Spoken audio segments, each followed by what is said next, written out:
이 장이 만약에 좀 추세적으로 오를 수가 있으려면은, 어떻게 보면은, 그 날짜가 정해져 있는, 이번 주 만약에 나와 있는 이런 이벤트 같은 이것들이 별 문제 없이 네. 예상한 대로 잘 흘러갈 수만 있다면은, 그리고 환율이 앞으로 조금만 더 내려와 줄 수만 있다면은, 분명히 매수세가 들어올 수 있다고 생각을 합니다. 하지만 이 매수세에 대해서 어떻게 보면은 외인 매수세는 들어오고 있지만 개인들의 매수세가 생각보다 약한 모습을 보이고 있기 때문에 다시 한번 개인 매수세가 들어올 수 있다면은 아마 2600 나아가서는 상반기까지도 조금 좋은 시장 장세가 보여주지 않을까. 결국에는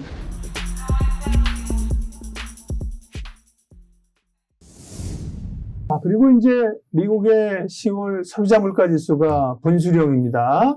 물가가 좀 꺾인 듯도 하고 아닌 듯도 하고, 네. CPI는 어떻게 봐야 됩니까? 네. 어떻게 보면 CPI 뭐 생소했던 단어일 수도 있습니다. 근데 올해 너무 많이 들었던 네. 알파벳 중에 하나이기도 한데 전년 동월 대비 한 7.9% 상승을 좀 컨센서스로 나오고 있고 네. 이렇게 된다면은 지난 3월 이후에 계속 8%가 넘었었습니다. 앞자리는 바뀐 그렇죠. 거네요. 계속 네. 8% 나오고 있기 때문에 이번에 만약에 7.9 예상대로 나온다면은 네. 처음으로 다시 7자로 돌아오는 모습을 보이고 있기 때문에 이 CPI 같은 경우에는 어떻게 보면은 파월 의장이 이제 저번 달에 말하는 것처럼 네. 자기는 물가를 잡기 위해서 최선을 다할 것이다. 그러니까 이런 식으로 발언을 했기 때문에 CPI가 둔화가 일단 되어야 이 모습이 나와야 속소 조절론이라고 저희가 표현을 하죠. 네. 금리 인상을 하겠지만 이걸 조금 너무 가파른 거 아니냐라고 이야기를 할 때 속도 조절론에 대한 힘을 받을 경우에는 대외 경제가 어떻게 보면 미국 증시부터 시작해서 대외 경제 쪽으로 이제 호재 쪽으로 받아들일 수가 있지 않을까. 그렇기 때문에 이번 CPI가 어떻게 보면은 11월 분수령 중에 중간 선거 그리고 CPI 이 두 가지가 제일 중요한 건데 그게 하필 이번 주에 같이 섞여 있다라고 말씀을 좀 드려보고 싶습니다. 우리 또 공화당은 제롬 파월에 기대를 거는 거지. 제롬 파월이 공화당원이라며. 그죠? 근데 이제 민주당에서 연준 의장을 한 번 하고, 네. 두 번 하기 위해서 또 바이든 대통령한테 불려가갖고, 그죠? 무릎에 두 손 모으고 이래가지고, 물가 잡아내, 금리 올려내, 뭐, 이랬으리라고 추정을 해보는데, 속도 조절에 관한 얘기도 기대를 좀 해보는 거고요. 자, 그럼에도 불구하고 사실 기대치를, 우리 사실 얼마 전만 해도 뭐 3,300 갔잖아요. 근데 이번에 오른다고 해서 계략적으로 연말이 될전, 내년 초가 될던 눈높이 많이 낮춰져서 뭐 한 2,600 정도? 그죠? 뭐 이 정도를 바라보고 있는 건데, 2,600만 해도 뭐, 지금, 예, 연감생심 굉장히 사실 지금보다 많이 올라가는 건데, 어쨌든 그렇게 좀, 차곡차곡 급격한 변동성 없이 시장이 올라가기 위해서는 어떤 좀 조건들이 마련이 돼야 돼요? 아까 뭐 코스피 지수를 조금 봤을 때 어떻게 보면 20년 3월을 모두가 다 기억을 하실 겁니다. 굉장히 큰 급락이 나왔죠. 코로나19 왔을 직전에 때. 예, 맞습니다. 그 직전에 보면 2월 지수가 대략 한 2,250 정도가 나왔었어요. 이게 한 2020년 2월 정도인데 게 코스피가 이번에 찍고 다시 오르는 모습을 보였습니다.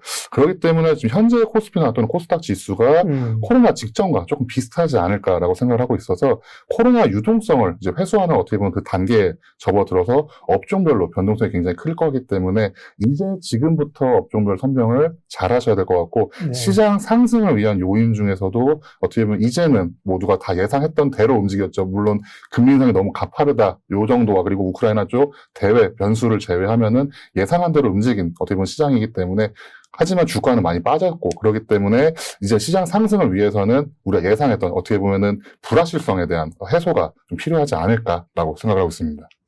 김병수 PB님이 생각하는 뭐 연말 정도의 대략 좀 지수에게 여건이 이제 급격한 변동이 없다는 가정하에, 네, 뭐 또 전쟁이 또 확산되거나 뭐 이런 거 없다는 가정하에 대략 내 마음속의 지수는 어느 정도입니까, 연말?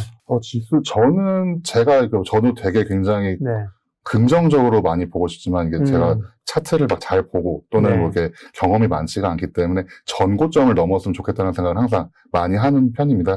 한 2,550 또는 2,600만, 아까 말씀하신 것처럼, 근 한 달 내에 넘어준다면은 아마 23년 1분기 또는 상반기까지는 이런 상승 추세가 이어지지 않을까라는 조금 긍정적인 시선을 보고 내고 있습니다. 네. 그런데 말입니다. 이렇게 분위기가 좋아져서 다행인데 늘 이제 고민들이 있는 거죠. 이를테면 지난번 아까 이제 7, 8월이었나요? 한번 이제 올라올 때도 우리가 약세장 속에 반짝 랠리, 또 이제 베어마켓 랠리라고 했던 거잖아요. 이번도 추세적인 상승이라고 보지 않는다면 결국은 또 흔들릴 수 있다. 그리고 2차 셔크가 올 수 있다는 증시의 충격 얘기를 많이 하잖아요. 1차는 밸류의 조정이었다면 1차는 기업 실적이 오면서 또 쇼크가 한번 올 수 있다. 이런 주장들이 지금은 또 주가가 오르니까 조금 묻혔지만 네. 그런 주장에 대해서는 뭐 어떻게 생각하세요? 어떻게 보면 그 작년의 실적들은 네. 유동성으로 어떻게 보면은 조금 만들어진 실적일 수도 있고 그렇지 않을 수도 있지만 사실 지금 요새 나오는 실적들을 보면은 생각보다 선방한 기업들도 많지만 네. 그 반대인 기업들도 생각보다 많습니다.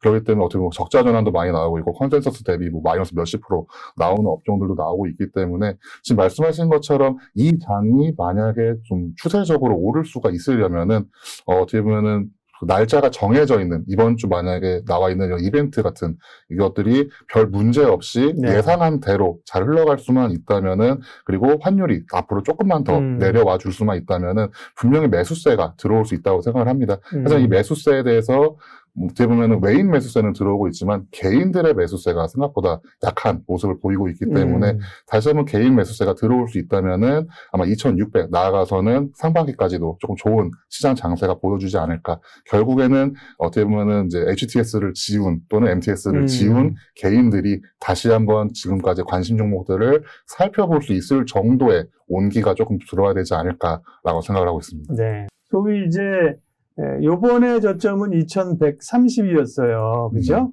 그거를 훼손을, 하고 갈 수 있다는 게 2차 충격론인데, 그러니까, 우리 김병수 PB님은 연말 연초에 그렇게까지는 안 본다? 네, 그렇죠. 네. 여기까지 내려가려면은 네. 이거보다 더 큰 충격이 와야 된다고 생각을 합니다. 네. 근데 사실 생각해 보시면은 그 연준 쪽 발언 요런 게 조금 흔들리는 지표 중에 하나였고 생각보다 실적 발표가 나오는 기업들이 나쁘지가 않았습니다.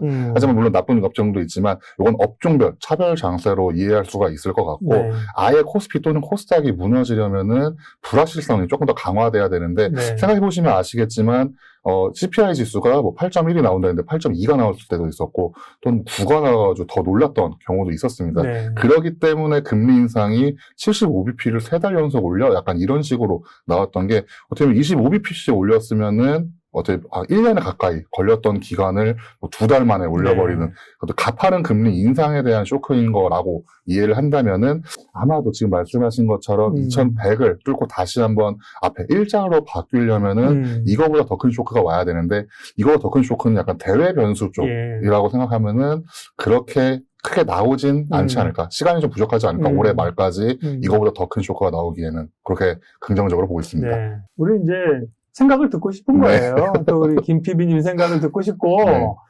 그러니까 사실 뭐 맞췄다 안 맞췄다 몰라 뭐 어떻게 알아요 주가를 그죠? 떨어갈 수도 있는 거. 그렇다고 우리가 김병수 PB 그 영상 막 찾아가지고 그때는 안 보였어 이런 거 안 할 겁니다.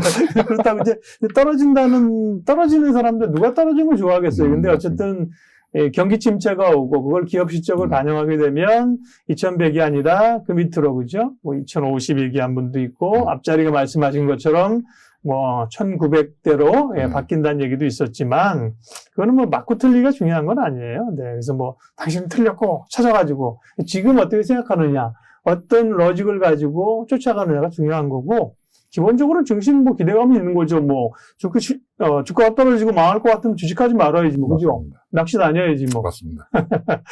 그러면 어쨌든 정리를 하게 되면.